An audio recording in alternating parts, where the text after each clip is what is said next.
예수 안에서 기쁨과 감사로 삽시다. 인사하십시오.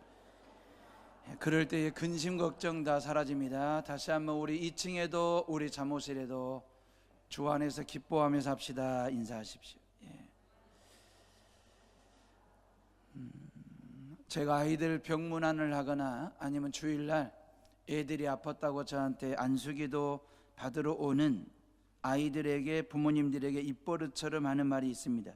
아픈 만큼 더 크더라. 네가 지금 아픈 것은 더 큰 사람이 되려고 하는 거야. 그러니 하나님께 잘 낫게 해달라고 기도하면서 잘 견뎠으면 좋겠다. 그런 말을 합니다. 아마 여러분들도 자녀들 키우시면서 애들이 병치레하거나 아파하면 다들 그런 말들 하시면서, 근데 이게 빈말이 아니고 실질적으로 애들은 아프고 난 다음에 꼭 딴짓 하거든요. 큰 듯한 그런 어떤 반응들, 변화가 애들에게 있는 것을 보면서 몸이나 마음만 아픈 다음에 쑥 크던가요? 실은 신앙도 아프고 난 다음에 쑥 크는 것을 느낄 수가 있는데, 여러분들의 신앙은 어떠신지? 어느 누구의 간섭도 없고 비난이나 비판도 없고 그 어떤 환난이나 핍박도 없고 언제든지 주일 성수할 수 있고 언제든지 예수님 믿고 예배드릴 수 있다. 다시 말하면 신앙생활 자체가 너무너무 수월하고 평안한 거예요. 그럴 때 여러분들의 신앙이 쑥 컸던가요? 아니면 정말 주일 성수하는 게 너무너무 힘들고 예수님 믿는 것 자체가 너무너무 고난스럽기도 하고 고통스럽기도 하고, 주일날 어쩌다 어렵사리 예배 한번 드리고 집에 와서 보면 분위기 쫙 가라앉고 가라앉아 있고 누군가에 의해서 한마디 이런저런 비난이나 비판의 소리를 들으면 이게 참 신앙생활하는 것 자체가 얼마나 고통스럽고 힘이 드는지. 근데 그런 어떤 예수 믿는 것 자체가 환난이나 고난이나 핍박이나 어려움이나 때에 따라 눈물 훔치면서 신앙생활을 해왔던 그때 그 믿음이 여러분들의 신앙을 키웠던가요? 교회도 그런 것 같습니다. 예루살렘의 교회에 상상할 수 없는 큰 핍박이 들이닥친 어간에 교회가 큰 부흥을 경험하게 됐거든요. 복음 들고 흩어진 디아스포라들 말입니다. 복음 들고 복음의 종자가 되고 복음의 씨앗 되기 위해서 사방팔방으로 세계를 향하여 흩어져 교회를 세우게 되었던 그 디아스포라 그리스도인들에 의해서 교회는 말입니다 부흥하고 성장을 했거든요. 스데반 집사님의 순교를 도화선으로 해서 복음의 세계화가 이루어졌고 세계 속에 복음의 씨앗이 뿌려지는 계기가 되었으니까 교회도 아픈 만큼 크는가 보구나. 고난이나 환난 핍박을 당한 교회들이 더러 성숙되어지고 그리고 성장해 가는 것을 볼 수 있다라고 하는 얘기죠. 예루살렘에 머물러 있던 복음이 말입니다. 예루살렘 교인들이 복음을 뭉개고 있으니까 하나님의 환난이나 고난이나 핍박이라는 방법을 통해서 예루살렘에 머물러 있던 복음을 세계 만방의 사방팔방으로 흩어져 예루살렘 교회 하나밖에 없는 그 교회가 아시아 대륙이나 유럽 대륙의 각 도시마다 주님의 몸된 교회들을 개척하게 되는 은혜를 임하게 됐으니까 그 출발점이 고난이었고 환난이었고 때에 따라 순교였다라고 하는 것이죠. 저는 이것을 고난의 유익함 그렇게 표현을 해봤습니다. 고난의 창조성 아니면 고난의 생산성 말입니다. 무슨 고난이나 환난의 핍박 속에 뭔 창의력이 있고 창조성이 있고 생산성이 있겠느냐라고 반문하실는지는 모르겠지만 여러분들의 지난날의 삶을 이렇게 뒤돌아보면 때에 따라 수월하고 평안할 때보다도 고난스럽거나 질병 중에 있을 때나 어려움 중에 있을 때에 여러분들의 몸도 마음도 신앙도 여러분들의 가정도 자녀들도 훨씬 더 성숙해지는 것을 보았다고 한다면 고난의 창조성, 유익함 말입니다. 아니면 생산성 말입니다.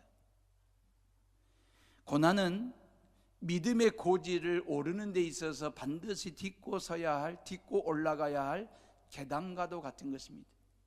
여러분들이 믿음의 고지에 오르시고 구원의 경지에 구원의 그 경지 고지에 오르시려면 반드시 고난이라는 고통이라는 이 디딤돌을 딛고 서는 과정이 우리에게 필요하거든요.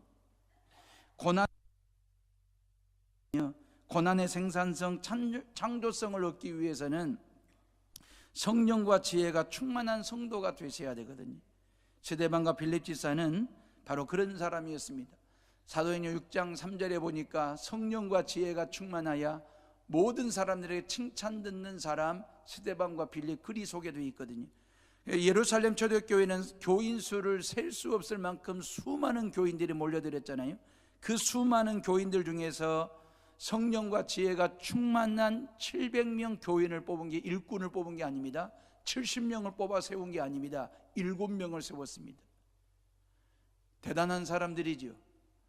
그 7명의 일꾼들이 세웠다라고 하는 것 대단한 거잖아요. 중요한 것은 왜 뽑았느냐 하는 것이죠. 왜 이들이 뽑혔느냐가 중요한 것이죠. 왜 예루살렘 교회 교인들은 7명을 뽑았을까요? 왜 7명은 성도들을 통해서 뽑혔을까요? 그 기준이 뭐였을까? 재력이나 학력이나 경력이나 권력이나 사회적인 스펙 때문에 이들을 뽑은 것도 아니고 뽑힌 것이 아니라 이 7명의 누구보다도 성령과 지혜가 충만했을 뿐만 아니라 모든 성도들에게 칭찬받는 성도, 그 믿음이 있었기에 그것을 기준으로 삼아 교인들은 7 일꾼으로 뽑은 것이고 그들은 교인들에 의해서 뽑힌 사람이 된 것입니다. 이 말은 하나님의 일이나 복음 전하는 일은 말입니다, 결국 성령 충만한 사람이 하는 것이고 지혜가 충만한 사람들이 하는 것이다라고 하는 것입니다. 물론 성령과 지혜 없이도 얼마든지 하나님의 일은 할 수 있겠지요. 그러나 그 일을 통해서 나도 변화가 일어나지 않지만 교회에 변화가 일어나지 않는, 교회의 부흥의 밑돌 역할이 되지를 않는 것이거든요. 하나님의 일은 철저하게 먼저 내가 성령이 충만하고 내가 지혜가 충만할 때에 어떤 고난이나 환난이나 핍박이나 질병이나 어려움이 있어도 결국 내가 성령과 지혜가 충만하면 그 고난이 나로 하여금 생산성을 만들어내게 하고 창조성을 만들어내게 하는 동기부여가 되기 때문에 말입니다. 흩어진 그리스도인들 말입니다, 디아스포라 크리스찬들에 의해서 예배자의 삶을 산다라고 하는 것, 그들이 말이에요, 복음을 전하는 디아스포라 선교인으로 산다라고 하는 것. 그래서 전도자와 선교사의 무기는 말 잘하는 재주가 아닙니다, 수사적인 응변도 아닙니다, 화려한 학력도 아닙니다, 설득력 있고 쌈박한 성격도 아닙니다. 성령과 지혜입니다. 성령과 지혜가 있을 때에 하나님의 일을 감당할 수 있고 복음 전하는 일들을 할 수 있습니다. 2호를 시작하는 여러분 모두에게 이러한 성령과 지혜가 충만하게 부어지기를 주의 이름으로 축복합니다. 이 성전을 떠나기 전 여러분들 모든 자녀들에게, 그 모든 자녀들에게 하나님 2월 한 달 동안 성령과 지혜가 충만하여 모든 사람들로부터 칭찬받는 자녀들 되게 해달라고 하나님 앞에 기도하고 성전을 떠나가는 성도들 되시기를 주의 이름으로 축원합니다. 이러한 성령의 능력과 지혜 충만은 빌립으로 하여금 말입니다, 전도의 핵심 포인트로 영혼 구원에 두게 한 것입니다. 그러니까 왜 우리가 성령 충만해야 되고 지혜가 충만해야 되냐면 우리로 하여금 복음의 본질에서 벗어나지 않게 우리의 신앙을 이렇게 가닥을 쳐주는 역할을 누가 하냐면 성령께서 하시고 지혜가 그 일을 하는 것이거든요. 저와 여러분들의 복음의 본질에서 벗어나면 안 되는 거거든요. 그래서 스데반과 빌립이 이 복음의 본질에서 벗어나지 않는 범위 내에서 순교도 하고 사마리아 땅에 죽을 각오하고 복음 들고 들어갔던 이유는 뭐냐면 그들에게 성령과 지혜가 충만했기 때문에 이 일이 가능한 것이거든요. 예수님 믿고 구원받으십시오. 예수님이 하나님의 아들 되시고 여러분들이 기다리고 기다렸던 메시아가 바로 예수 그리스도이십니다. 예수님의 십자가 죽음과 부활을 통해서 우리가 구원받을 수 있습니다라고 복음 전하는 이 메시지 말이에요. 이 빌립이 사마리아 땅에 들어가서 증거한 이 복음의 메시지는 바로 이런 거였습니다. 그냥 사마리아 땅과 사람들에게 공허하게 외치는, 메아리치는, 아무런 감동도 변화도 없는 메아리치는 메시지가 아니라 그들의 삶을 바꾸고 그들의 생각을 바꾸고 그들의 신앙을 바꿔놓을 만한 능력 있는 메시지, 하나님의 말씀으로 선포하는 일들을 빌립이 했다라고 하는 것입니다. 사마리아 사람들이 처음에 빌립을 보려고 몰려든 것은 기적을 경험하고 기적을 보려고 몰려들었다가 최종적으로 그들이 본 것은 하나님의 나라를 본 것입니다. 믿음으로 구원 얻는다는 복음을 듣고 그들은 믿게 된 것이거든요. 우리가 잘 아는 것처럼 사마리아 사람들은 오랫동안 소외된 땅, 소외된 사람들이었거든요. 아수르에 의해서 멸망을 당하고 난 후 그들은 인제는 다 포로로 끌려간 상태였고 남아있는 사람들은 이방인들과 자폰을 통해서 혈통의 문화의 순수성을 잃어버렸던 사람들, 하나님을 향한 절대적 신앙을 버리고 훼손했던 사람들, 그러다 보니까 동족인이었던 유대인들에게 개만도 못한 사람들이라고 외면당하고 멸시 천대를 받았던 사람들, 메시아를 기다리는 유대인임에도 불구하고 멸시 천대를 받았던 그 사마리아 성 사람들에게 빌립이 들어가서 복음을 증거했을 때에 그들도 예수 그리스도를 구주로 믿고 영접하여 당당한 그리스도인들이 되었으니 하나님의 자녀가 되고 구원받았으니 그들의 마음에 얼마나 큰 기쁨이 있었을까, 그들의 심령 속에 샘솟는 기쁨이 얼마나 컸을까라고 하는 생각 말입니다. 그래서 8절 말씀에 그 성에 큰 기쁨이 있더라 그래서 큰 메가스, 헬라어로 말하면 메가조이라고 하는, 메가조이프로 하는 예수 그리스도의 기쁨으로 모든 성 안에, 성 사람들의 마음 속에, 눈 안에, 귀 속에, 생각 속에, 영 안에, 그들의 집 안에 예수 기쁨으로 충만하게 채워져서 사마리아 성이 큰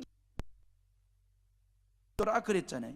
이 있더라고 하는 말은 헬라어로 기노마이라고 하는데, 이 기노마이라고 하는 말은 어떤 현상을, 어떤 상태를 표현하는 단어가 아니고 역동적인 어떤 현상을 이야기할 때에 기노마이 그러거든요. 그러니까 빌립이 사마리아에 들어가서 복음을 증거할 때에 그 성 안에 기쁨이 있더라 할 때 그 있더라고 하는 말은 이런 거죠. 파도가 밀려오듯이 성 안에 성 사람들에게 예수 기쁨이 충만하게만, 메마른 땅에 샘이 용소름 치듯이 역동적인 현상을 기노마이, 그렇게 이야기하는 거거든요. 그러니까 사람들의 안에 복음으로 인한 예수 기쁨이 그들의 가정을 변화시키고 그들의 삶을 변화시키는 어떤 역동성 말입니다. 메마른 땅이 용소름 치듯이 말이에요. 그런 놀라운 역사가, 이게 바로 복음의 능력이고 역사이거든요. 얼마나 복음이 기쁨이 되고 삶의 능력이 되고 에너지가 되었든지, 이미 사마리아 성 사람들에게 유명 인사가 됐고 스타 중에 한 사람이었던 마술사 시몬까지도 세례 받고 회개하고 빌립의 뒤를 따르는 사람이 되었으니까 말입니다. 13절 말씀 봐보실래요? 13절 다 같이 읽어봅니다. 시작. 시몬도 믿고 세례를 받은 후에 전심으로 빌립을 따라다니며 그 나타나는 표적과 큰 권능을 보고 그랬어요. 그러면 시몬이 어떤 사람이냐면 9절에 그 성에 시몬이라는 사람이 전부터 있어 마술을 행하여 사마리아 백성을 놀랍게 하여 자칭 큰 자라 하니, 10절에 낮은 사람부터 높은 사람 이르되 이 사람은 크다 그랬거든요. 이게 마술사 시몬이에요. 이 마술사 시몬이 복음 전도자 빌립을 사마리아 땅에서 만난 거죠. 이미 마술사 시몬은 사마리아 땅에서 유명 인사가 되어 있었고 빌립은 말입니다, 목숨 걸고 복음 전하러 사마리아 땅에 들어온 상황입니다. 마술들 좋아하시지요? 마술 싫어할 사람은 아무도 없어요. 마술과 기적을, 마술을 행하고 기적이 일어나는 곳에 모든 사람들은 말입니다, 마음과 시선을 집중합니다. 넋이 나간 사람처럼 쏙 빨려드는 듯한 집중력을 발휘하게 되거든요. 왜요? 이 마술과 기적을 통해서 그 짧은 순간에 오는 카타르시스를 느끼기 때문에 모든 사람들의 시선이 집중하는 이유는 마술은 마술대로, 기적은 기적대로 우리의 시선을, 마음을 사로잡는 힘이 있어요. 그렇기 때문에 많은 사람들이 마술과 기적을 동일하게 생각합니다. 같은 것으로 생각하는데 그렇지 않습니다. 많은 차이가 있습니다. 마술은 이런 거잖아요. 눈속임입니다.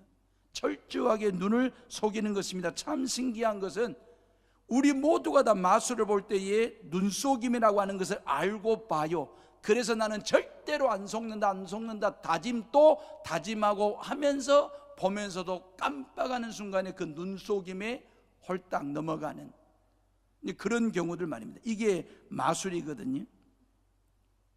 세계에서 마술 1인자가 누구냐면 데이비드 카퍼필드라고는 사람입니다. 본명은 데이비드 세스코키니라고 하는 사람인데, 이 사람은 12살 때부터 미국에서 마술사로 유명한 사람이 있습니다. 50년 가까이 마술을 지금 하고 있어요. 60이 넘었는데 지금도 세계 1위 마술사입니다. 이 데이비드 카퍼필드가 1년에 마술로 벌어들이는 연봉이 얼마나 좋았습니까? 600억이 넘습니다. 놀라지도 않아요. 600억인 마술 가지고, 마술이 뭔데요? 눈속임을 하는 거라니까요. 여러분들의 눈을 속여가지고 벌어들이는 돈이 1년에 600억이 넘어요. 그 눈속임에 투자하는 돈이 1년에 600억이 넘을 정도로, 이 데이비드 카퍼필드는 말입니다, 중국의 만리장성을 통과한다는 거예요. 뉴욕에 있는 자유의 여신상을 사라지게도 한다는 거예요. 사람을 공중부양시키는 것은 아주 간단한 마술이고, 사람들을 통에다가 넣어놓고 이렇게 토막내는 그런 마술들 우리가 너무너무 많이 봤던 거잖아요. 우리가 이렇게 눈속임으로 속아 넘어가는 그 순간에 그 일이 실제적으로 일어나는 건 아니지 않습니까? 이게 마술이잖아요. 근데 데이비드 카퍼필드 앞에서 모든 사람들이 다 속고 속입니다. 실질적으로 그 일이 일어나는 건 아니지 않습니까? 그럼에도 불구하고 그 일에 600억을 투자합니다. 그래서 마술사들은 눈속임을 하기 위해서 항상 큰 보자기를 들고 보자기를 흔들흔들 하면서 사람들의 눈을 속이면서 이제 마술을 부리는 거거든요. 그런데 기적은 다릅니다. 팩트입니다. 사실입니다. 예수 이름으로 기적이 일어나고 표적이 일어나는 곳에 귀신이 쫓겨나는 현상들 말입니다. 이건 사실이거든요. 저는 어린 시절에 말이에요, 귀신 쫓아내는 일들, 우리 교회에서 그래도 우리 속된 말로 기도발이 좀 세다라고 하시는 장로님과 권사님들이 어느 동네 누구 집에 어떤 딸 귀신 쫓아내러 간다 그러면 항상 그 장로님과 권사님들은 개곤이 형, 방욱이 형, 영기 형, 저희 선배들, 그리고 저하고 정주라는 친구 꼭 대여섯 명을 데리고 가는 거예요. 그러면서 조각기 장로님이 늘 단단히 일러바치는 게 뭐냐면, 너희들 가가지고 귀신을 몰아내고 쫓아낼 때 뜨겁게 기도하고 뜨겁게 찬송해라. 그러다가 너희들 중에 이 믿음이 약한 사람한테 귀신이 들어갈 수도 있다. 그러면 얼마나 이제 긴장돼가지고 막 두 눈에다가 막 인상을 빡 쓰고 찬송 부르고 기도하고 막 주야 외치고 예수 이름으로 명하노니 귀신은 나갈지어다 막 선포하고, 그러면 진짜 들어왔던 귀신이 쫓겨 나가면서 발악을 하면서 낫고 치유되는 것을 저는 어린 시절에 여러 번 봤어요. 중풍병자가 기도원에서 일어나 걷고 뛰는 모습도 실질적으로 봤습니다. 쇼가 아닙니다. 눈속임이 아닙니다. 팩트입니다. 벙어리는 아니었지만 말 더듬이가 있었거든요. 너무너무 말을 더듬을 정도로. 근데 예수 이름으로 기도하고 말씀이 선포되어지고 기도할 때에 그 혀가 풀려가지고 말 잘하는 사람으로 치유되는 것도 저는 어린 시절에 너무너무 신앙생활 중에 보았습니다. 예수 이름으로 기적을 일어나는 곳에 이러한 팩트 말입니다.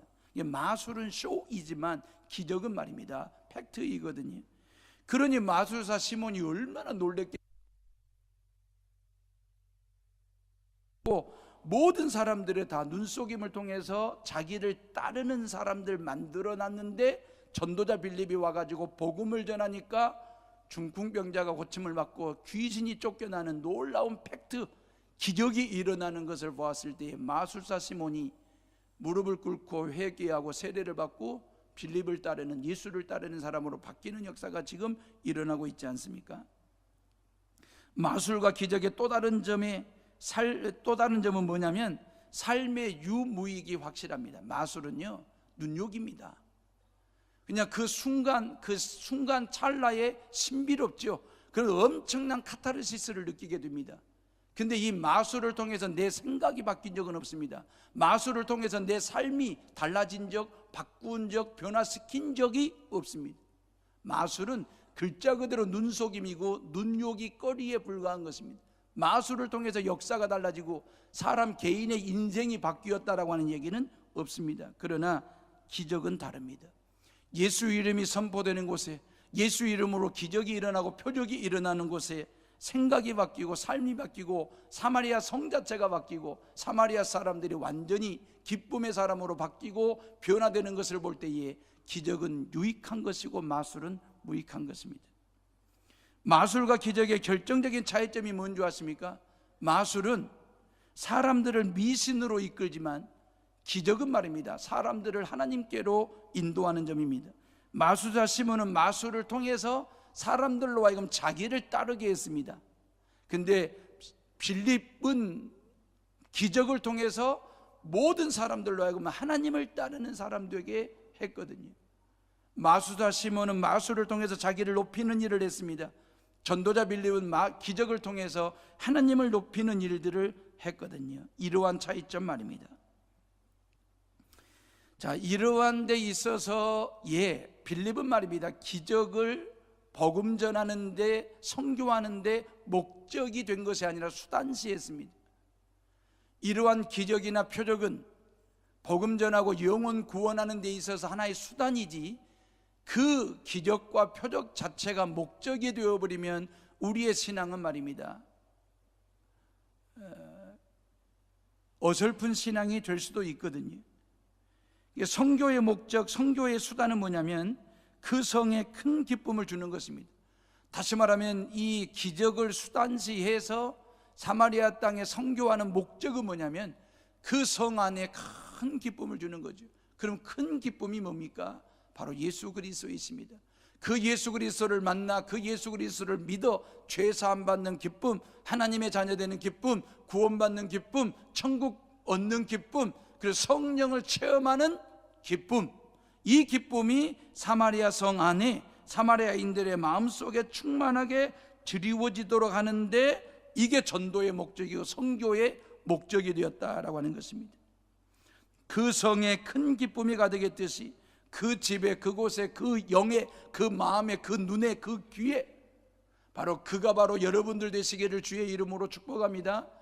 여러분들 마음속에 눈, 귀, 입, 코, 마음 안에, 삶 가운데, 가정 안에, 자녀들 속에 이러한 예수 기쁨이 충만하여 그 예수 기쁨이 나만 기쁘게 하는 것이 아니라 여러분들 주변 모든 사람들까지 기뻐할 수 있도록 예수님 계신 곳에 그 기쁨이 있고, 예수님으로 인하여 여러분 모두가 다 큰 기쁨을 누리며 만끽하며 살아가는 성도들 되시기를 주의 이름으로 축복합니다.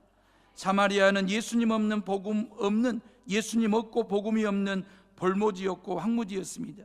고로 기쁨도 없는 어둠의 땅이었습니다. 웃을 일이 없는 슬픔의 땅이었습니다. 그런 사마리아에 복음이 뿌려졌습니다. 예수 십자가와 부활이 증거되었습니다. 동시에 예수 기쁨이 충만한 땅이 되었고, 그 기쁨은 모든 삶의 능력이 되고 에너지가 되었습니다. 예수님이 그러셨어요.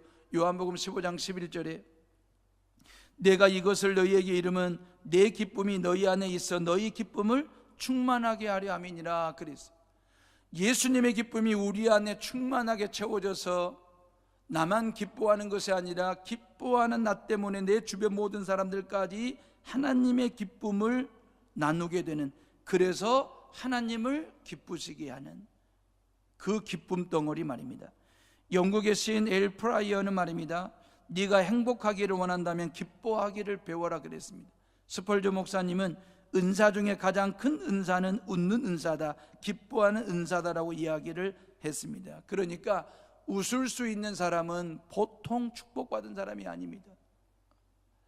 모든 일의 매사에 기뻐할 수 있고 웃을 수 있다라고 하는 것, 어찌 보면 비메이커 옷을 입고도 전혀 주눅들지 않고 기쁨으로, 감사함으로 즐겁게 살 수 있다라고 하는 것은 축복이죠. 라면을 끓여 먹으면서도 즐겁게 맛있게 먹을 수 있는 사람은 행복한 사람이지 않습니까?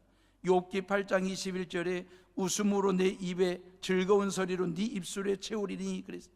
시편 126편 2절 그때에 우리 입에는 웃음이 가득하고 우리 혀에는 찬양이 찼었도다. 사도 바울이 빌립보서 4장 4절에 주 안에서 항상 기뻐하라 내가 다시 말하노니 기뻐하라 그랬어요. 보약보다 더 좋은 것이 기쁨이고 웃음이래요. 잠언 17장 22절에 마음의 즐거움은 양약이라도 심령의 근심은 뼈를 마르게 하느니라 그랬어요. 잠언 15장 13절 마음의 즐거움은 얼굴을 빛나게 하여도 마음의 근심은 심령을 상하게 하느니라 그랬습니다. 어떤 어린아이가 버스에 올라타면서 요금은 1,000원인데 1,100원을 내더라는 거예요. 운전하시는 운전사가 그 아이에게 요금은 1,000원인데 왜 1,100원을 내냐 물었더니 그 아이가 하는 말이, 아저씨가 고생하시는데 1,000원은 요금이고 100원은 아저씨 팁이에요. 그렇게 얘기를 하더라는 거예요. 근데 이 아이가 나를 놀리려고 하는 게 아니고 그 아이 녀석의 얼굴에 진정성이 느껴지는 거예요.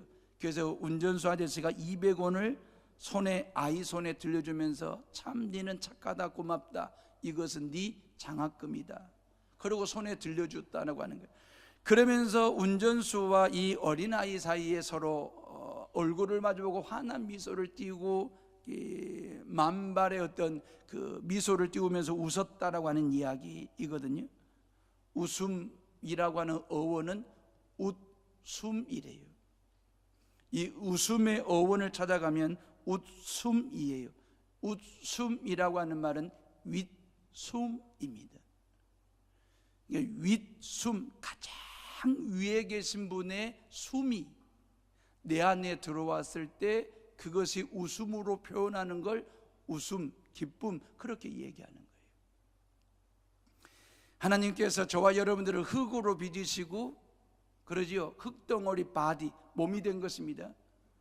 근데 흙덩어리 바디, 육체를 가지고 있는 저와 여러분들에게 그 코의 생기, 하나님의 생명의 기운, 하나님의 호흡, 하나님의 숨을 불어 넣었을 때에 성경에 보니까 생명이 된지라 그랬잖아요. 생명을 가진 존재가 되었더라 라고 하는 것입니다.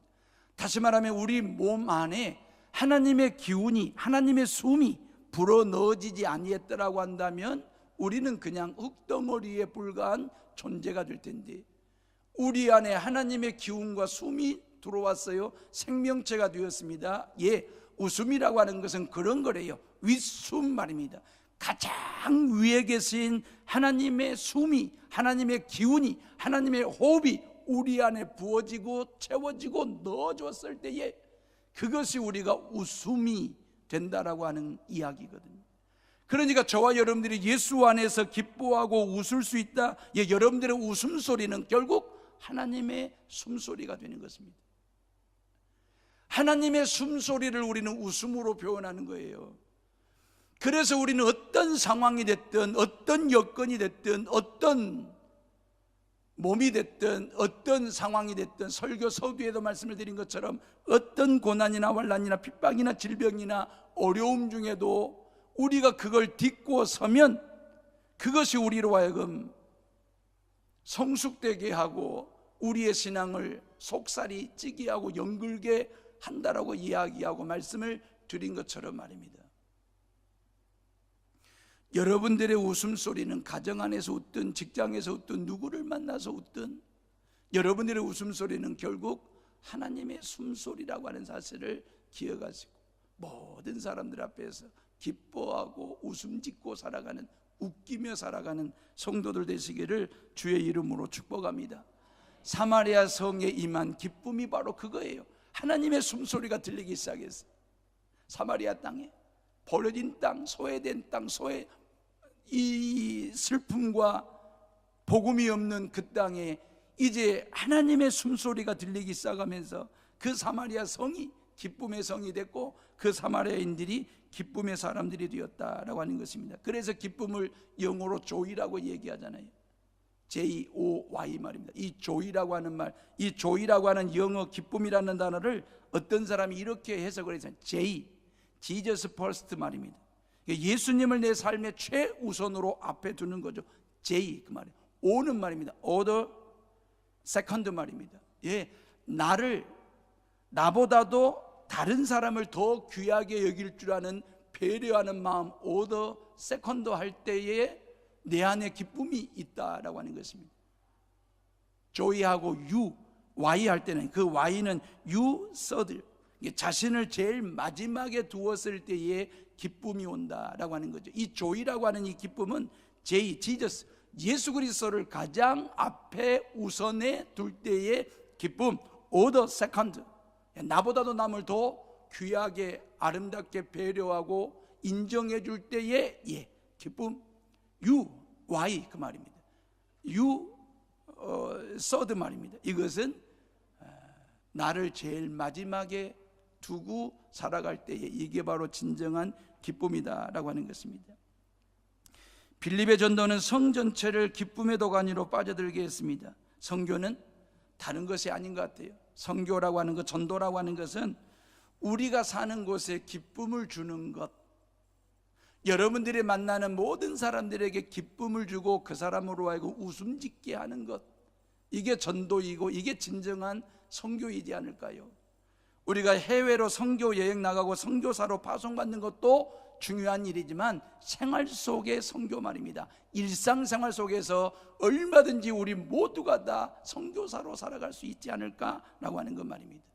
왜요? 여러분들이 두 발 닿는 곳, 여러분들이 엉덩이를 깔고 뭉개고 있는 곳, 여러분들의 손길, 여러분들의 시선이 머무는 곳, 여러분들이 일하는 그 일터에 여러분들이 기쁨을 심어주고 여러분들 때문에 누군가가 웃음 지을 일이 있다고 한다면 그것이 바로 일상생활 속에서 얼마든지 우리가 선교할 수 있는 선교사가 되지 않겠느냐라고 하는 것입니다. 예를 들자면 진남시장에 장을 보러 갔습니다. 이 추운 겨울 날씨에도 바깥에서 말입니다, 옹기종기 모여 앉아가지고 채소거리들, 먹거리들 이렇게 노점으로 펼쳐놓고 파시는 할머니들, 아주버니들 계시잖아요. 2,000원 주고 당근 5개를 샀습니다. 당근 하나 더 보너스로 달라고 버티고 있고 우기고 있으면 일상적인 아줌마에 불과합니다. 2,000원 주고 당근 5개를 샀는데 그 5개 당근 중에 하나를 할머니에게 다시 건네시면서 할머니 추운데 고생하신다고, 건강하시라고, 많이 파시라고, 그러면서 당근 5개 중에 하나를 드리고 4개를 챙겨오면 일상적인 선교사가 되는 것입니다. 과일 가게를 가가지고 사과를 산다시고 색깔 좋은 것, 모양 좋은 것, 크기 큰 것, 이것만 골라 담으면 일상적인 아줌마, 똑같은 아줌마. 근데 사과를 고르면서 하나씩 썩은 것도 고르고 모양 없는 것도 하나씩 골라 담으면 일상적인 선교사가 되는 것입니다. 택시를 잡아 타고 해오름교회 갑시다. 해오름교회 마당에 차를 세워놓고 보니 4,450원 택시 요금이 나왔습니다. 550원 거스름돈 달라고 차 안에서 버티고 있으면 일상적인 아저씨, 평범한 사람입니다. 근데 550원 거스름돈 받지 않고 안전하게 오늘도 행복한 운행 되시라고 말 한마디, 덕담 한마디 건네고 내리면 550원 때문에 기뻐하는 것이 아니라 그 정과 그 관계 때문에 그 운전수에게는 하루 종일 기쁨이 있고 그 택시 안에 기쁨을 채워주고 내릴 줄 아는, 그러면 그게 택시 선교사 되는 거 아니겠습니까? 전도하고 선교한다라고 하는 것이 어려운 게 아니라 복잡한 것이 아닙니다. 직장에서 성실하게 일하면 직장 선교사 아니겠습니까? 모든 사람들을 만날 때 다정다감하게 만나고 상대방을 배려하고 상대방의 마음을 헤아리면 그것이 바로 관계 전도이고 관계 선교사가 되는 거 아니겠습니까? 여수에서 서울까지 KTX를 타고 갈 때 3시간 이상 타야 되는데 KTX를 타고 올라가실 때 그냥 심숭생숭 자다가 졸다가 자다가 아니면 스마트폰 보다가 그냥 아무런 생각 없이 그냥 KTX 타고 서울로 가면 그냥 평범한 사람인 거죠. 근데 순천역에 도착한다고 안내방송이 나올 때에 기차 안에서 순천 시민들의 영혼 구원을 위해서 하나님, 이 순천 땅에 하나님의 축복을 부어달라고 긴 기도는 아니지만 짧은 기도라도 간절하게 임팩트하게 기도하고 나면 KTX 선교사가 되는 거 아니겠습니까? 전주를 지나치면서 전주 시민들을 위해서 기도하고 대전을 지나치고 천안을 향하여 달릴 때에 충청인들을 위하여 KTX 안에서 이 충청 사람들의 영혼 구원을 위해서 모든 삶의 현장에 번성이 있고 가정 안에 행복이 있게 해달라고 하나님 앞에 간절하게 기도하면 그것이 곧 KTX 선교사가 되는 거 아니겠습니까? 비행기 선교사는요. 비행기 타고 미국까지 날아가는 태평양을 건너가야 되는데 이 태평양 바다에서 원양어선들 조업하시는 모든 어부들을 위해서 아니면 모든 상선들의 안전을 위해서 비행기 타고 날아가면서 간절하게 하나님 앞에 기도하면 그것이 곧 비행기 선교사가 되지 않겠습니까? 인천공항에서 유럽 쪽으로 날아가면서 중국 대륙 얼마나 뭡니까? 그 중국 대륙을 지나가면서 13억 중국인들을 위해서 아니면 지하교회 교인들을 위해서 하나님 앞에 기도하시면 그것이 곧 비행기 선교하는 것 아니겠습니까? 돈 들기를 합니까? 발품 팔기를 합니까? 얼마든지 선교할 수 있는, 그래서 얼마든지 언제든지 누구든지 선교할 수 있고 전도할 수 있는 그런 은혜, 그런 축복이 우리 모두에게 있다는 사실을 기억하시기를 주의 이름으로 축복합니다. 저는 제가 운전할 때에 그렇게 운전하면서 갈 때가 많습니다. 우리 교인들 영업체, 우리 교인들 사업체를 지나갈 때에 물론 운전이 가장 중요하죠. 안전하게 해야 되니까. 그냥 지나가면서 긴 기도는 아니지만 가장 짧은 기도라도 합니다. 장성지구를 내려가서 왼쪽으로 걷고 도운사거리 쪽으로 가면서 오른쪽에 올리비아 말입니다. 우리 성전 강당 꽃꽂이 하시는 집사님의 사업체를 위해서 간단하게, 도운사거리 시청 쪽으로 꺾어갈 때는 이제 비키를 위해서도 기도하고, 오른쪽에 정도나체를 위해서 기도하고, 왼쪽에 레이디 플라워를 위해서도 기도하고, 시청 로타리를 돌아서면서 시청 직원들을 위해서도 기도하고, 여러분들이 사는 아파트 앞을 지나갈 때에는 아파트 입주자들을 위해서, 우리 교인들을 위해서도 기도하고 말입니다. 근데 중요한 것은 뭐냐면, 제가 그렇게 짧은 기도, 임팩트한 기도를 드렸다고 해서 그 사업체가, 그 가정이 어떤 복을 받았는지 저는 모르겠습니다. 그런데 지나가면서 그냥 지나치지 않고 그 가정과 그 사업장을 위해서 기도할 때에 내 마음속에 예수 기쁨이 샘솟듯 솟는다라고 하는 것이, 결국 기도라고 하는 것, 전도라고 하는 것, 선교라고 하는 것은 그 사람 살리게 되는, 내가 사는 거구나, 나를 살리는 것이구나, 내 안에 기쁨 말입니다. 왜 우리가 만나는 사람마다 정말 하나님의 사랑으로 사랑을 쏟아부어야 되고, 그 사람에게 전도하는 심정으로, 선교하는 심정으로 일상화된 선교사적 마음을 가지고 복음 전하고 그 영혼을 위해서 기도해야 되는 이유는 뭐냐면, 그 사람을 위해서도 기도해야 되겠지만, 기도하면 내가 사니까, 내 안에 기쁨이 있으니까요. 그 마음, 그 기쁨을 가지고 우리 모두가 다 나는 평생 하나님의 선교사다라고 하는 믿음을 가지고 살아가는 성도들 되셔서, 여러분들이 일상생활 속에서 주의 복음을 증거하고 하나님의 사랑 나누고 마음껏 중보하며 기도해 주는 성도들 되시기를 주의 이름으로 축복합니다. 자랑스러운 해오름의 선교사들 되시기를 주의 이름으로 축복합니다. 기도하겠습니다.